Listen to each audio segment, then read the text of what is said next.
మనకి బాగా ఇష్టమైన వాళ్ళు ఉంటారు కదా, like relation Avani wife and husband కానీ లవర్స్ కానీ అట్లా మాట మీద మాట వచ్చి కాన్వర్సేషన్ ఎక్కువ పెరిగిపోయి గొడవ అయ్యేటప్పుడు ఎట్లుంటుందంటే మాట్లాడాలనిపించదు, ఈగో అన్నమాట. ఈగో అడ్డం వస్తుంది.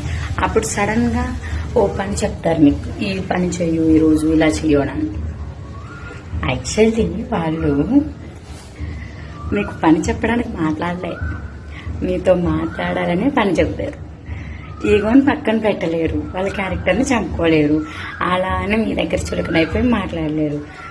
సో అధికారం చూపించి రేపని చెయ్యి అంటారు. అప్పుడు అవునా అని మనం కూల్గా మాట్లాడమనుకోండి, మళ్ళీ రిలేషన్ కంటిన్యూ అవుతుంది.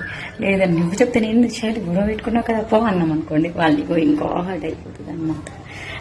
అర్థం చేసుకోరు. అర్థం చేసుకుంటేనే రిలేషన్ స్ట్రాంగ్గా ఉంటుంది.